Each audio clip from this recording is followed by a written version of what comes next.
2012 is going to be an exciting year for Red Panda beads. There are lots of new things, including this bracelet video series.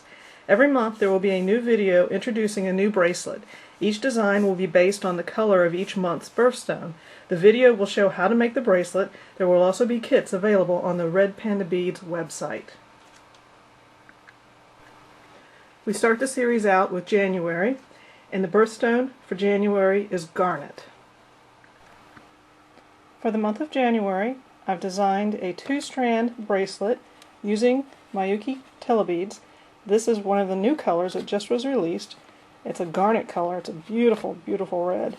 And in between the telebeads, I've got Miyuki berry beads, which is also another new bead that came out. And these are 24 karat gold plated. So I've created what I call berry clusters that I've put between the telebeads to make this elegant bracelet for January. Along with the garnet colored tillas, I've paired the gold plated berry beads from Miyuki. I've always preferred to use gold with garnet colors, and it's going to be a 2-strand bracelet. So I'm going to use a multi-strand gold plated clasp and French wire. That's my preferred method of finishing off pieces. And I'm going to use spider wire. That's much thinner than Fireline, and it's virtually invisible, and it has a much better drape. And since this is a modified right angle weave, we will be using 2 needles to complete the project. First, you're going to take a length of the spider wire. 3 feet is more than enough. And then you're going to thread each needle one on each end. And see how easy the big eye needles open up? They are so easy to thread. And they're nice and stiff too. They work really good on a loom. And they come up into sizes as large as 5 inches. So that really helps when you're getting into a larger loom piece to have a larger needle.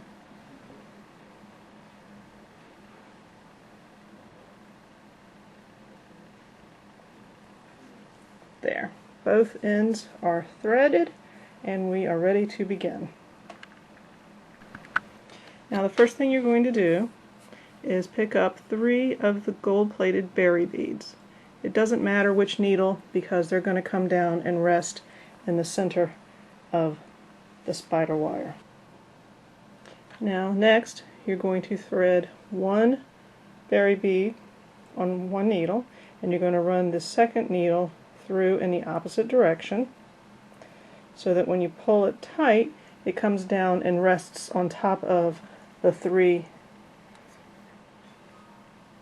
beads that you've already strung, and it starts to create your first cluster.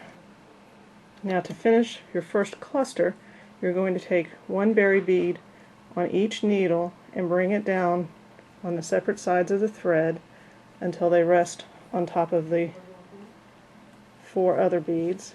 So now you've got a total of 6 beads, and your cluster at the first and the last are going to have 6 beads, but every cluster in between is going to have 5 beads.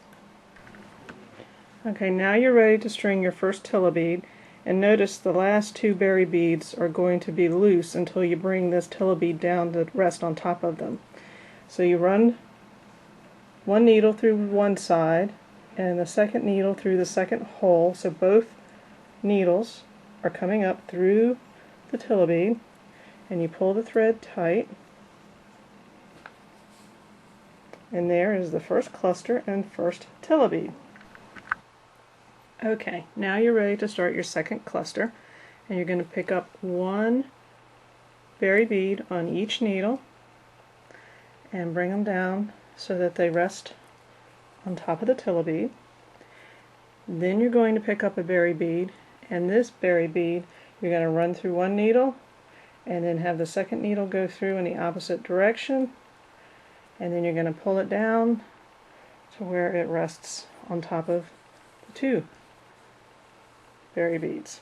And you'll finish this cluster with 2 more berry beads, on 1 on each needle, to come down and rest on top. And you pull it, And again, the two berry beads right on top are going to be loose until you get that tilla bead. Now you're ready for your second tilla bead, and you're going to put the right needle through the right hole and the left needle through the left hole, so it comes down on both needles, and you pull it down until it rests on top of the tilla beads. And you have 2 clusters and 2 tilla beads. The bracelet I'm doing in this video is 8 inches long, so I'm using 16 tilla beads in each strand to make up the length of the bracelet. But if you'd like to make a 7.5 inch bracelet, you only need to use 15 tilla beads, and if you want a 7 inch bracelet, you can use 14 tilla beads. Once you have strung 16 tilla beads alternating with the berry clusters, you'll have the one end that looks like this with the 6 bead cluster, and you go all the way up the length of the strand, and then at the end you'll have another 6 berry bead cluster. And the reason you use 6 berry beads on the first and the end cluster is so that that top berry bead can rest and provide the tension needed to maintain that cluster.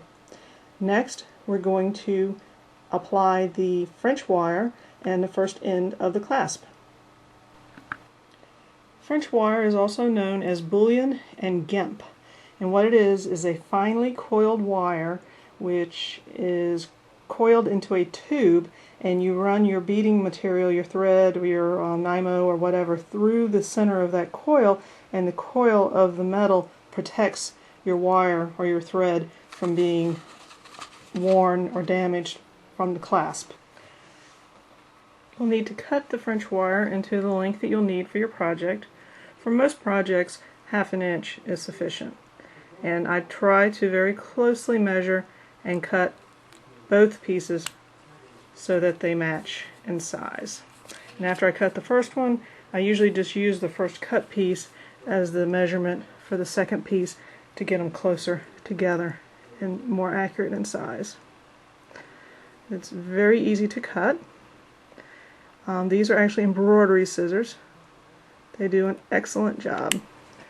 The clasp that I have chosen is a 2-strand gold-plated slide clasp, and the mechanism works by sliding the clasp apart.